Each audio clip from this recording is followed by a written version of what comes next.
Hello, all you liberty lovers. Thank you so much for joining us tonight. My name is Martha Bueno, and I am joining you live from Miami. Today is Wednesday, October 6th, and we've got a lot of great news for you as always. And as always, I am here with my good friend and co-host, Zach Foster. What's shaking? What's up? So, how has your week been since you left Miami? It's been approximately 48 hours since I got back from that trip, but well, I got back to work at my day job, and that's been about it since I got back.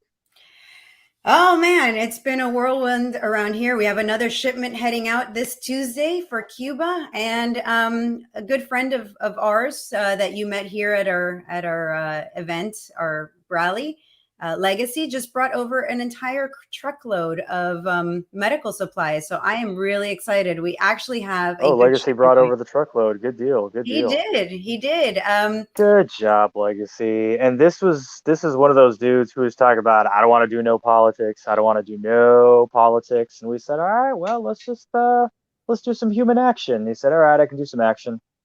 This guy has been amazing. Met him at an event, and he just keeps coming through for us. And somebody donated medical supplies, a hospital of some kind, or just gave him a whole bunch of medical supplies, and he brought it over. So awesome job! I'm really excited.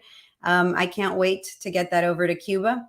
And we also have some antibiotics and some stuff, but we do what we can. I'm really excited. Really am. This is Well, going I'm to be. impressed with all the volunteers who have helped build up the logistical supply line because we all know with things like Proclamation 68, 67, and then the self-imposed embargo by the Communist Party of Cuba, keeping a bunch of other flights, goods, cargo, people out. Basically, the logistical supply line is we got to ship it from Canada to somewhere else in the Caribbean, then to Spain, then to Kazakhstan. From Kazakhstan, they got to take a Soyuz rocket to the moon. From the moon, they take another rocket. Then they do the Red Bull parachute from the stratosphere. And then, like, a guy will have a crate landing to Cuba with the Red Bull parachute. Pretty much. I mean, okay, it's not that bad, but it is pretty bad. Almost. Yeah. I Yeah, mean, pretty much like Kazakhstan and the moon is probably the only exaggeration in that whole little spiel. also, we are under a time crunch because the Cuban government has allowed us to bring in medicine up until the end of December. So we don't know what's going to happen after that. Well, thank goodness for the big time delay that it's been getting to get certain things from point A to point B. I'm sure that did not figure in their calculations at all. I'm At sure all. that's just a coincidence. So after that, we don't know if they're going to reimpose the taxes to bring in medication to Cuba, which is absolutely insane. They don't have any medicine, so we're getting it to them, and they're like, "Oh, by the way, you owe us more money." It's a Or Yankee embargo. Pay up to send us this medicine.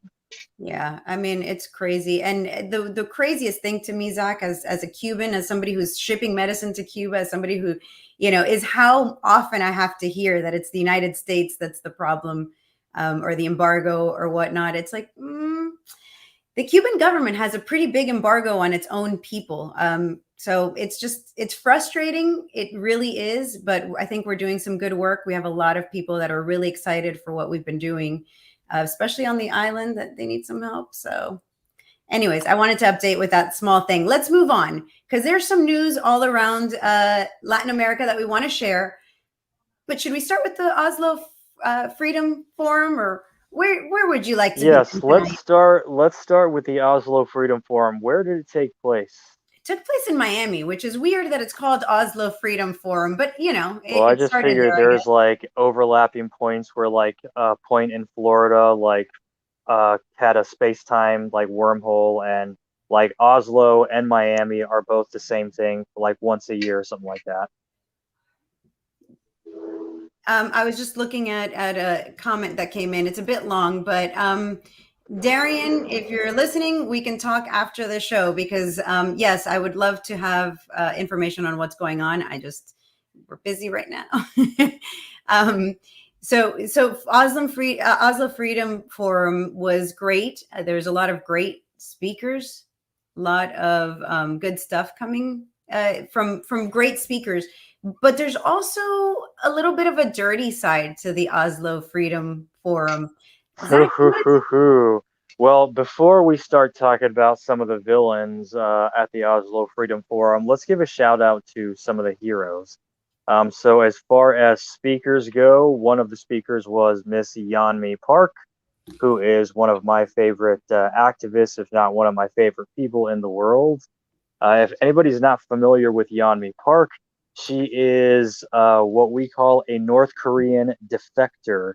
Although I'm not sure that term necessarily applies because it's usually applied to people from enemy governments that switch side. She was never in the government. She was just a regular person, but they don't have any other word. Anyway, she was there. To this day, she is still integral in North Korea's Underground Railroad and helping rescue people from the different migrant trails from North Korea to China so that they can go to South Korea and start a new life, or whatever other country might accept those refugees.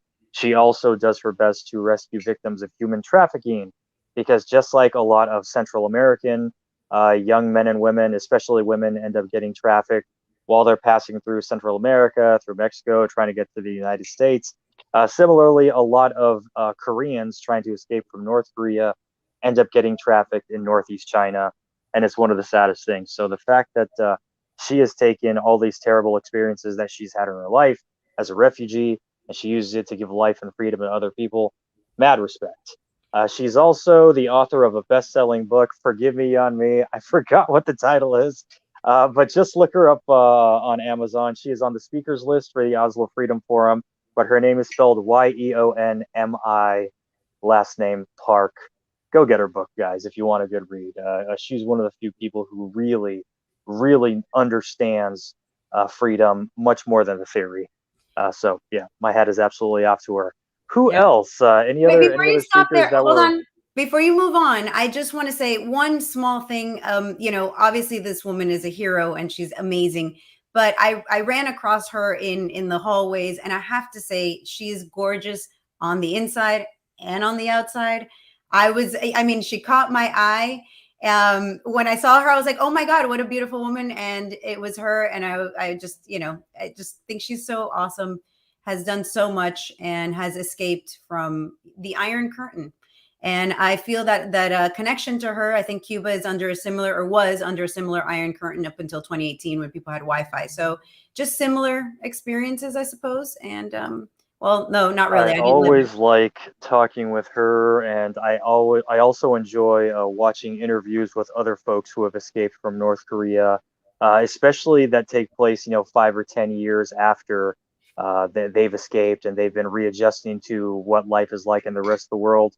These folks in particular, when they speak, when they share their experiences and their wisdom, they're giving us a glimpse at what North Korea could be today if it were not for all that garbage holding that country back, holding that country back many decades. So So, thank you to Caitlin. Yes, Yeonmi Park's book is In Order to Live. Thank you. You are a doll. You always come through. We appreciate you. At least I do. those are anybody else there on the speakers panels that impresses you? There was some great speakers. I have to say that she wasn't a speaker, but she is I don't know how to describe her other than amazing. And of course, I am talking about Lynn Ulbricht. And you all might know her as Ross's mom. And over the past few weeks, I've gotten to know Miss Ulbricht really well. And she was not invited to speak here. We did contact the Oslo Freedom Forum, and wondered why that was. And they do only take cases from communist countries. So we're not there yet in the United States. She doesn't qualify. Ross's case doesn't qualify for the Oslo Freedom Forum, but this was a great opportunity for her to network with the people there and get that story out and ask people to sign the petition. So right now, I'm just going to ask everybody who's watching, and anyone who's watching after the show is over and comes back to watch it, please go to freeross.org/petition and sign it. The goal is to reach at least 500,000. They are very close to reaching it. And for those that don't know, Ross Ulbricht was arrested and charged with several crimes, all related to his involvement with the Silk Road. They were all things like conspiracy to launder money or conspiracy things. And he was given 2 life sentences plus 40 years. The amazing thing to me was there was Venezuelans at this conference that Zach and I know, Esteban Hernandez, some great people. And I was talking to them about Lynn. I introduced them to Lynn and talking to them about Ross. And they're like, that happens here? That happens in America? They were shocked. They're like, I can't believe you guys have political prisoners, which is what they immediately thought Ross was. And he absolutely Well, we have very few, but yeah, we got him now. We got him now. He's definitely one of them. But what I find more ironic, he is one of the few people to have been sentenced for things that he was not found guilty of in court, or things that were not proven in court. Absolutely. Absolutely. You know, again, like I said, they convicted him for conspiracy to launder money, but he didn't launder any money. They couldn't prove it. Yeah, they never proved that in court. Conspiracy for a whole bunch of things that ultimately they did not prove. They did not. And they were able I believe to this was a cowboy judge, not what we call an activist judge, because activist judge has the connotation of being left-wing or being a bleeding heart liberal over the quote-unquote letter of the law. This is a judge who took it way beyond even the prosecutors. This is one of those cases where even the prosecutors walked away from this going, holy crap, like we didn't mean for that guy to get that much time. We never recommended that much time. That's absolutely ridiculous. That is correct. You know, they still brought the case forward. They still prosecuted. So go ahead and act surprised, you guys. Jeez. You know what the craziest part, though, is the sentencing disparity. Everybody else associated with this case got 10 years or less. So people who actually, the biggest drug dealer on the Silk Road got less than 10 years. He's already out. Ross still has 231 more years to go because as of October 1st, he just started his 9th year in jail. And the other thing that I find absolutely disgusting and has me infuriated is that every other prisoner has access to email. Other prisoners are able to have a podcast. Other prisoners are able to receive gifts. And Ross is under complete lockdown. He was part of the Bitcoin conference here in Miami. He gave a speech that was recorded from the jail cell, and he got the shoe. He got stuck in solitary confinement for that. So anyways, this show isn't about Ross. This subject is just near and dear to my heart as somebody who had a father who was a political prisoner in Cuba. He was taken to jail for trying to leave his country. I feel very akin to this story. This story to me is he's our libertarian hero. I just have to say his ideals, the free market, it's all of us, right? This could have been all of us. And then the fact that he used Bitcoin, which is just, you know, what we're kind of about, that absolutely is just mind-boggling to me. And well, there you go. So anyways, even though she wasn't on the speakers panel, didn't somebody ask Lynn to be there, or am I mistaken? I mean, Lynn is like a rock star. Honestly, if you hang out with Lynn at any of these conferences, everybody knows her. I mean, it's just, she's a rock star. So yeah, they didn't ask her to speak. They couldn't, but she pretty much did. She talked to everybody there. This woman has the stamina. Yeah. I mean, I as a mom, I can imagine. If it was my son, I too would want to talk to everybody and move every mountain, and leave nothing undone that you can't solve for your son. But she's a trooper. She's amazing. And what can I say? My heart breaks for her. My heart breaks for Ross and the years that he'll never get back. So other speakers. Ooh, there were some great speakers. So I have to talk to you. I had no idea that in Afghanistan, they have Bitcoin. And so this speaker, Roya Mahbub, please don't kill me for the Roya Mahbub. Thank you, Zach. I don't know why I tried that. You were the soldier that actually had to deal with Afghanistan, so I should have probably Well, just. in the English language, we pronounce double O's as a U, whereas in most other languages, they'll pronounce a double O as O, so it's just prolonged. Hence, Gotcha. Roya Mabob.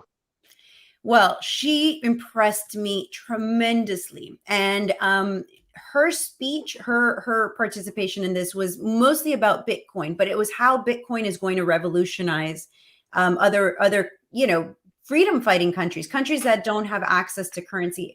I think the problem that most people don't understand when we talk about Bitcoin, and I hear this a lot, people will say, well, but your money just, one day it's worth $300, the next day it's worth 1,000, then it goes back down. Right now it's at 50,000 plus.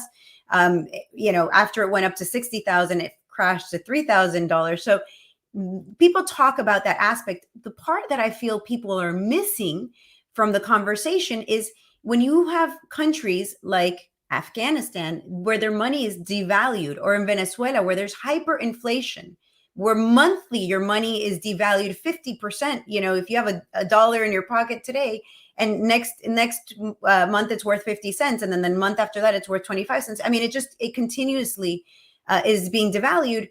Something like Bitcoin, an access to a currency that is not your own, the choice is what Bitcoin is offering, and it's away from a centralized government. So anyways, she had employees, a lot of female employees in her company, her tech company, and she started paying them because she needed a way to pay them. And in Afghanistan, if you're a woman, you can't open up a bank account. And then there's all these, challenges. So in 2013, she started paying her employees with Bitcoin. And today, a lot of these employees have been able to leave Afghanistan with their Bitcoin, been able to travel, been able to open the world for them, and be able to move to safer locations. The impact of the Bitcoin in that was just so impactful to me when she was talking about it, the empowerment she gave these women, the abilities. She and her sister are both here in the United States.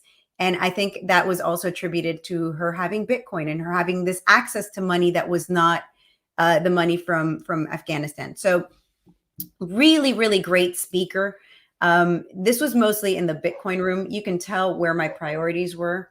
Well, that is incredibly impressive that number one, this woman was able to start a business in Afghanistan, because even in the times of the Republic, hyper-misogynistic culture, it just is what it is.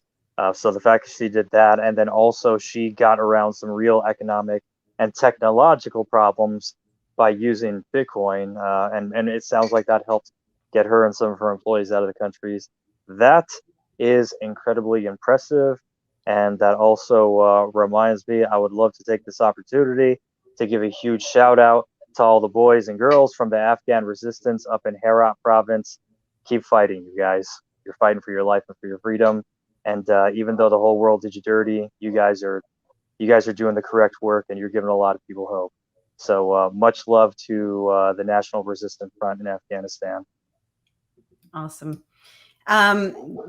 Carrie Collins, what does this mean for us? I believe that means that we're just giving you information, but also I think this can be applied. Our money is being devalued in your pocket right now too.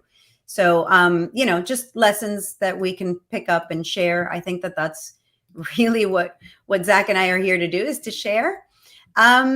So just another person that I saw speak that absolutely, again, same topic, Bitcoin, how Bitcoin is revolutionizing Togo in Africa. I mean, I'm just, again, maybe call me naive, call me whatever, but I had no idea that Bitcoin was being used all around the world, and that all of these people are finding freedom because of the movement of the money being a problem. So of course, if you save, and Zach, we've talked about Argentina people not being able to save. It's legal for them to save in any other money, but the presidents and people in power are able to save in dollars. But for the Argentinian people, for example, they can't. So that's something that's very similar to Togo. And I'm not even going to try saying her last name. Farida was great speaker. Again, same Nabodima. concept. Yeah, I'm Farida Nabodima. Yeah, Zach, I'm going to leave those pronunciations AKA to you. Bitcoin Bay.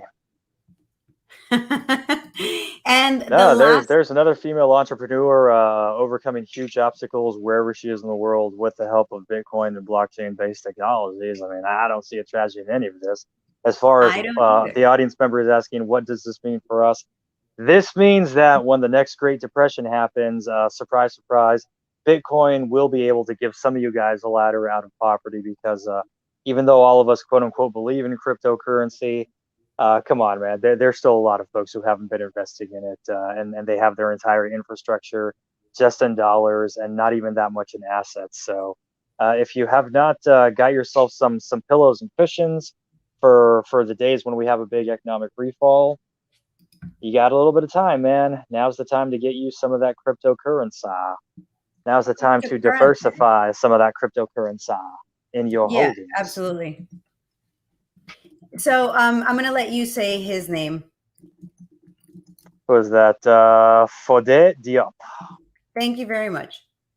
And it looks like he has Cyclops' power from X-Men, or is that Bitcoin eyes? Those are Bitcoin eyes, guys. Those are So Bitcoin I have eyes? to tell Okay. you about Fode because not only was he great, but he made a point to come and talk to Lynn afterwards, Lynn Ulbricht, as I mentioned, and he was just fantastic. But he is from Senegal, and he made a very compelling story telling us about his travels from Senegal, how his father had raised money and saved money to send him to the United States because all he wanted to do was learn how to program computers and play basketball like Michael Jordan. I mean, his story was just amazing.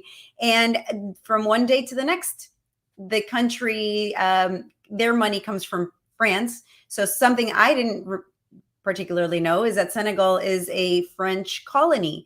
And so their money is printed in France. So imagine, we complain here in the United States about the US dollar being printed and printers going brrr. But in Senegal, money printers going brrr happens in Paris or somewhere else in France. And so he lost overnight at least 50% of the value of his money. Again, going back to Bitcoin, how Bitcoin just changed his life, changed his ability to come here. And, all of these people are activists that are trying to bring this technology to their country because all these people believe in the power of sovereign money. And his story was absolutely fantastic as well. Great activist. And Lynn and him connected afterwards, and he was just fantastic. And so did I. I mean, he was just a great, great guest to see there. Excellent. Great speaker. Excellent. Yep. Now, let's go to one of the villains that was at Ooh. Oslo Freedom Forum and some of the heroes who were there to provide the counterweight. Yes. So let's put up the photo of him first. I just let everybody take in the photo and ask yourselves: Is this more like a Hollywood headshot, or is this kind of like a profile photo for a politician? Looks to me like a glamour shot. So this is Leopoldo Lopez. This is currently the self-appointed leader of Venezuela's opposition. You would think the leader of Venezuela's opposition is this guy called interim President Juan Guaido, but no, like we have said many times on the show, Juan Guaido was just a puppet. Does anybody have any idea why this guy Lopez, this villain, was invited to the Oslo Freedom Forum? Because usually it's people who are fighting for freedom, not actively fighting against freedom, get invited to the Oslo Freedom Forum. So why was he there? Zach, I am going to say probably because his cousin puts on the show. His cousin puts on the show, you say? That is my belief. Well, Sure. thank goodness the integrity of that event was not compromised. Anyway, in addition to this guy lying about being held in solitary confinement in the Ramo Verde military prison, one of the questions that a reporter asked him, not the guys that we're talking about, but another reporter asked him, while you were supposedly in solitary confinement, how did your wife get pregnant? Because that is something that happened. This guy was in solitary. He was being tortured every day. They wouldn't let him have any contact with the outside world. And his wife mysteriously gets pregnant. So either Have we something confirmed happens it's his that's none of child? our business. Say again. Have we confirmed it's his child, though?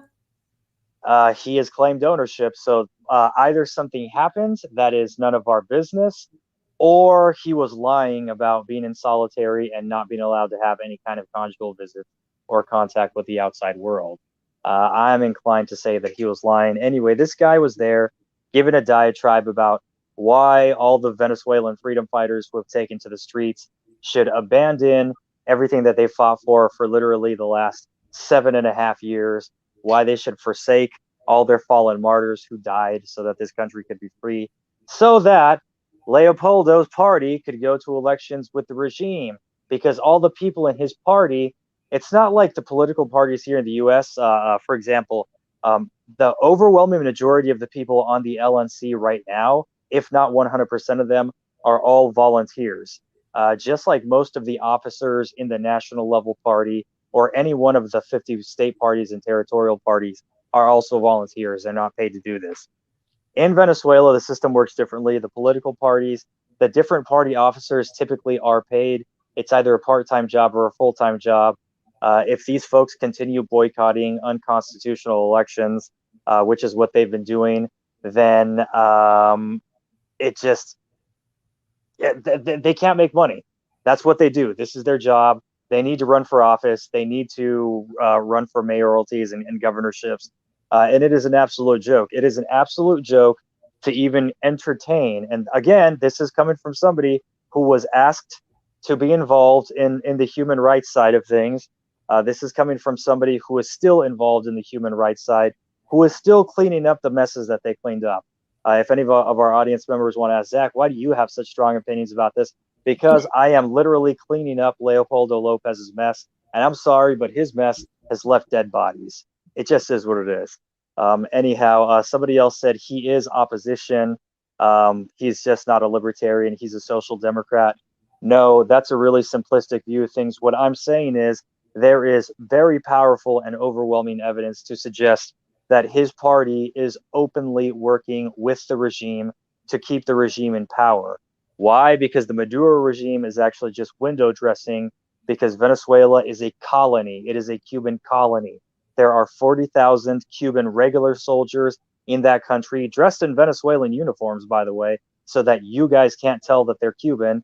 There's another 30,000 militiamen posing as doctors, as teachers, and they remade the entire state and turned to communist, and has killed more than 400,000 people, all right? That's more than the entire American war in Afghanistan in the same amount of time. And every week, another 5,000 refugees from that country are showing up on our borders in the Rio Grande, and they're coming into our migratory detention centers. And then after that, they're going to be dispersed to our different communities, and they're going to be, absorbed into the local economies and just trying to process their trauma. And some of you guys, as you see these folks integrating into your communities, you may or may not know how to handle how these war refugees process their trauma. Anyway, this guy's a villain, and there's a couple of people that we know and respect who challenged his presence there. So first, a reporter by the name of Esteban Hernandez from Contrapoder News was inside Leopoldo Lopez's discussion at the Freedom Forum, and he asked him, "Sir, why is your party openly supporting going to elections with the regime that has violated and nullified past electoral results? And also, what happened to the humanitarian aid money from USA?" Leopoldo Lopez did like a 2 or 3 minute monologue, and he did not answer any of the questions. No. If any of you guys are wondering, the USAID report that came out in April of this year about Venezuela, pages 11 and page 12 say, even though money was not physically put in a Venezuelan interim government bank account, the interim government was still in charge of implementing the framework, which meant they prepared the lists of all the different NGOs who are going to get money. They handed that list over to USAID, and USAID just paid. And they were depending on the interim government, which was controlled by Lopez's party. Juan Guaido was his little puppet, and his party loyalists. Anyway, there are strong rumors that a lot of the people who got the hundreds of millions of dollars of humanitarian aid were people from Lopez's party, his personal friends, and that according to USAID, only 2% of the humanitarian aid actually got to Venezuelans. Anyway. Beyond that, Zach, I want to just point out how Leopoldo Lopez's party is asking to go to elections when they literally have no other parties really, and they it's a disaster. The whole thing is a disaster, and we see this over and over again. When you have a dictator and they're asking to go into elections, it's like how is that going to happen? How is that even going to work? When you don't have free and fair elections? It's almost impossible under the conditions in Venezuela. And the same thing is happening with Cuba. There's groups here in Miami that are asking to go to free and fair elections in Cuba. And I have an interview, which next week we will play, with a Cuban from the island who simply says, what? Yeah, How is it possible? Given the domestic body count that all these governments have. Now, remember, all of you tunnel vision non-intervention people, just saying things the way they are and calling a spade does not mean that the 3rd Marine Division is going to be rolling up on the beaches of Havana anytime soon, all right? So please don't project things onto us that don't apply. It simply is a fact.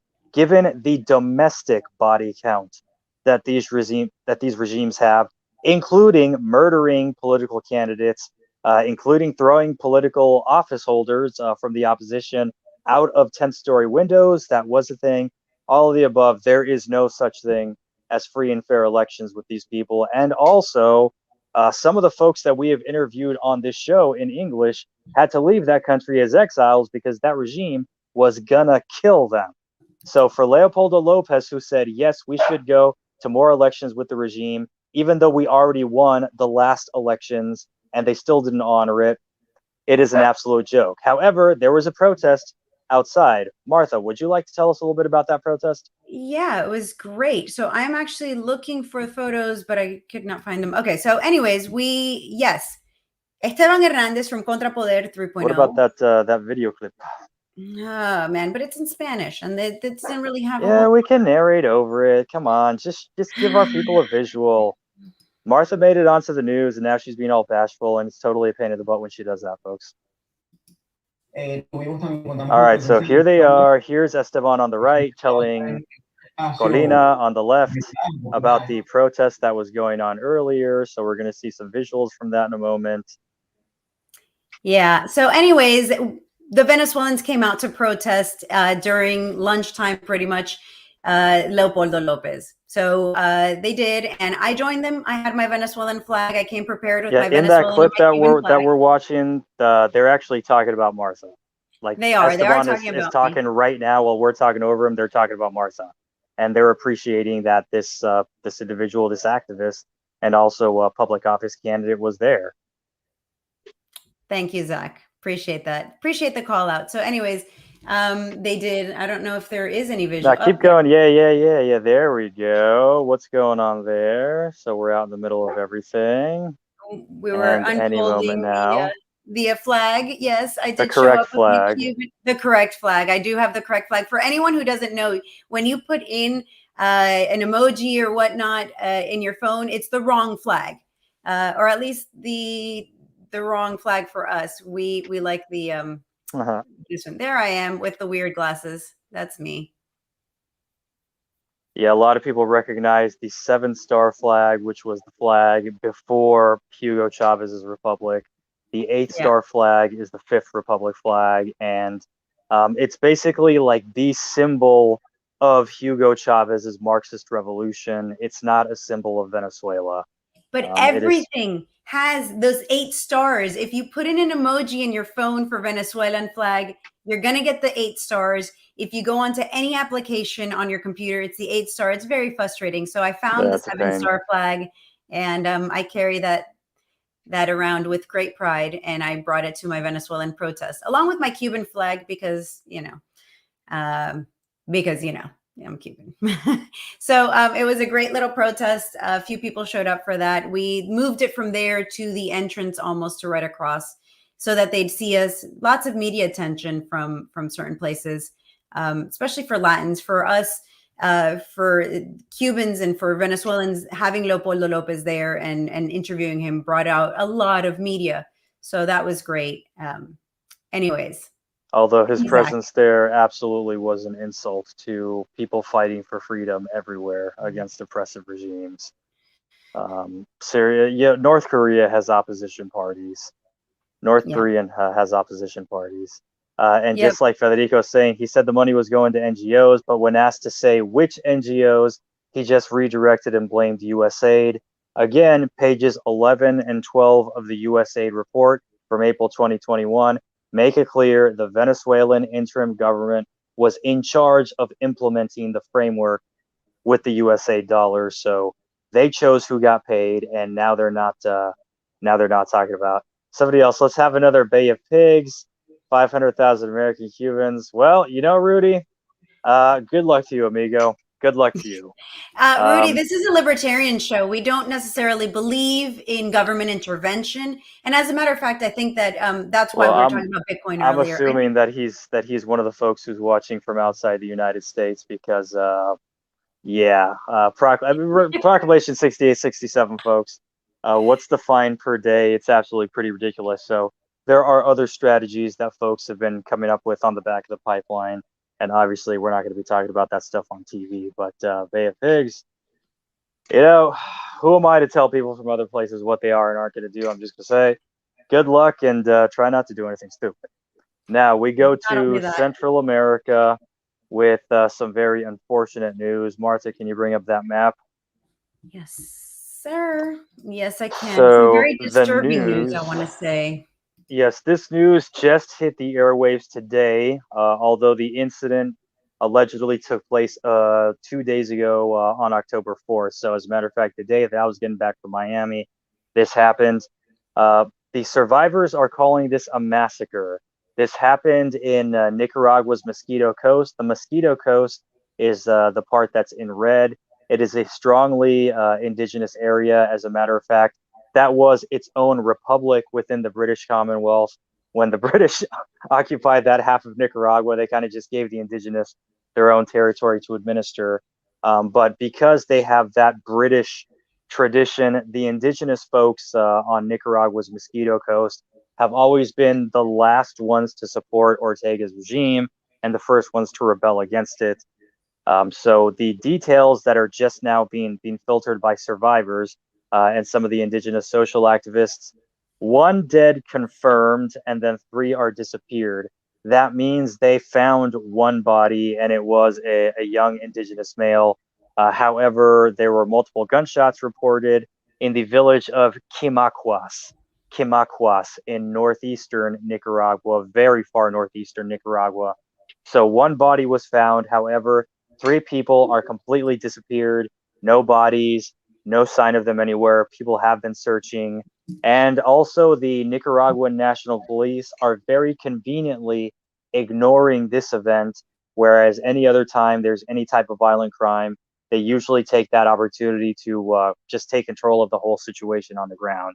And their silence in this matter, it speaks volumes. So they've got one body confirmed, but with the other three totally disappeared.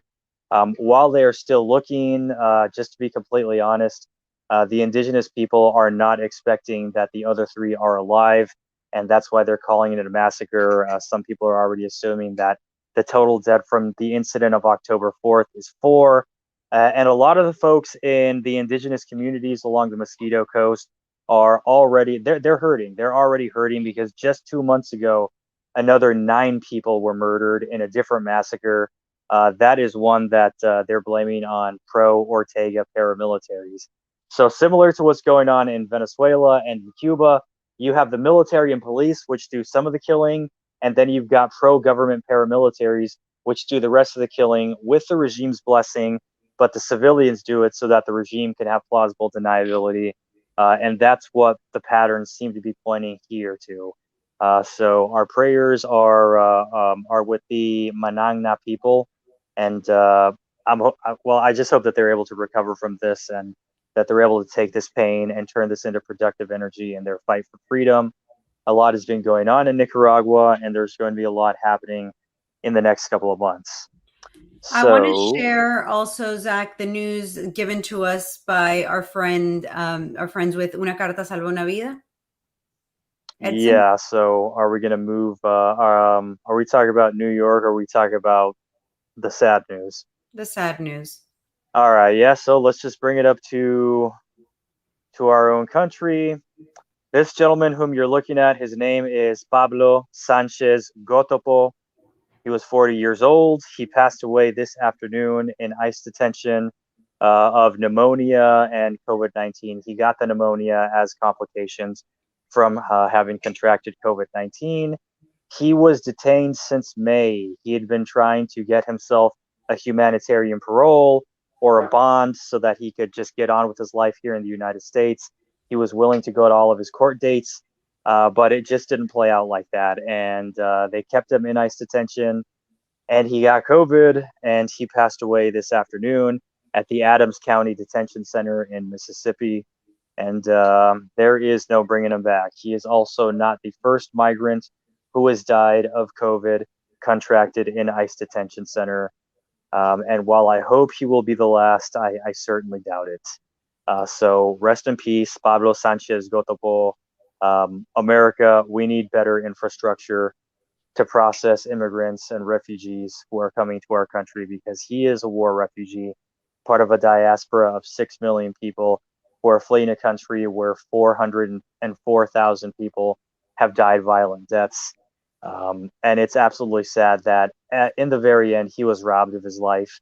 And this particular one was not the communists. This one was our own federal migratory police. And that is something that makes me feel ashamed. Same. Very much the same. Zach, I So wanted as to go as over far to as all some. the folks in our audience who are still leaning towards the closed borders, I'm just going to ask those folks specifically: are you pro-life or not? Just think about that. Think about what happened to him. Think about how he hit the first, and just ask yourself: are you pro-life, or is that just something that only counts as far as pregnancy goes? That's all I'm going to say about that. Well, there's definitely lots of controversial subjects there. So I am going to move on to some happier times, and that is the happier times that are going to happen this weekend. Unfortunately, Zach, not with you. We're going to have to split up on our activism this weekend. And so I want to share, because y'all know, if you know me, you know that I absolutely adore both Jo Jorgensen and Gloria Alvarez. And this weekend in Nashville, it is Freer Future Fest. That's a mouthful. I don't know why it's named that, but it is. And so it's going to be in Nashville, Tennessee. Anybody who is in Nashville this weekend, come join us. If you don't like festivals, at Liberty festivals, then join us the following day. The festival is on Saturday. On Sunday, and you don't have to have attended the Freedom Fest to come have breakfast with Dr. Jorgensen.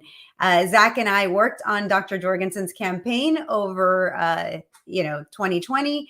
We were the Hispanic outreach for her, and she's a lovely lady, and she's going to speak some Liberty stuff. And I am so excited that Gloria Alvarez, whom I adore, is also going to be there. For those who maybe aren't as familiar with Hispanic people, she's in our intro as well. Gloria Alvarez ran for president of Guatemala. She was too young, unfortunately, so did not actually qualify. But she, in her campaign, she used she practices what she believes, and she planted trees as a means to show how you don't need government. There are alternative ways. So she used the donations to plant a forest of trees in Guatemala. The woman is a rock star. She's written several books, and I am thrilled to share the stage with both of these lovely ladies. And of course, you see Judge Jim Gray on there as well. It's not all about the ladies. Dan Fishman is going to be there, who Zach and I also love. And there's still tickets. The VIP sold out. The VIP was to sit with Dr. Jorgensen. But, you can come still sit with me and Maria, and Miriam Issa is going to be part of this also. Lots of really cool people. I am ecstatic that anyone wanted to include me in this thing. So come join us. It's going to be a fun time. Lots of liberty stuff. And you can go to the People for Liberty website. It's also all over Facebook, but you can definitely go there and get tickets for it. This is, Zach is probably going to kill me right about now, but I just wanted to let you all know what I was doing this weekend. Yes, Zach. Well, I got nothing else for tonight. I guess that's it then. I guess we've accomplished everything in less than an hour. So we have thank you all for joining us. And if you can, please like and share this video. Please like and share the Libertarian Party. Oh, wait. No, I almost forgot. We do have one more thing, Zach, and this might be a surprise for you. Let me just find it. That video that the Libertarian Party was actively promoting, it is out and it is good. It is really good. Have you guys seen this? Have you seen it, Zach? Oh my gosh. Okay. So I have to share with you guys because the Libertarian Party delivered, at least I think they did. And so here's this minute video that I'm just going to play very quickly. This past year and a half, we've endured many challenges, hardships, and tragedies. Schools closed, businesses forced to shut down, millions without a paycheck. We've dealt with isolation, seclusion, and separation from our loved ones. Now, President Biden has declared war on the personal health decisions of 100 million Americans. If you break the rules, be prepared. Show some respect. He's targeting teachers, nurses, the workers who got us through. We believe in you. You own yourself. Your medical decisions are yours alone, not the government's. Stand up against these mandates. Stand for healthcare freedom. Stand with us. Join the Libertarian Party. Visit us at lp.org. The Libertarian National Committee Incorporated is responsible for the content of this advertising.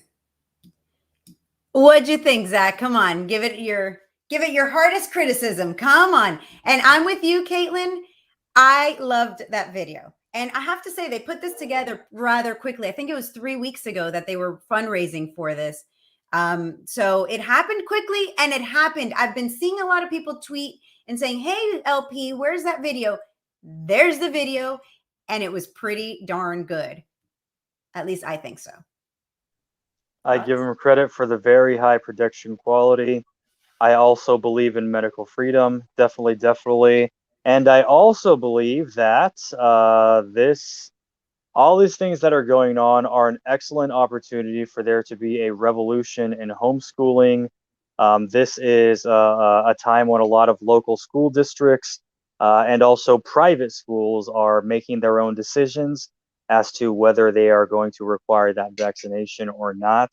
So just the fact that that decision is that people are fighting to take that decision out of the hands of the feds and into the hands of local communities, especially local private business owners, that's absolutely fantastic.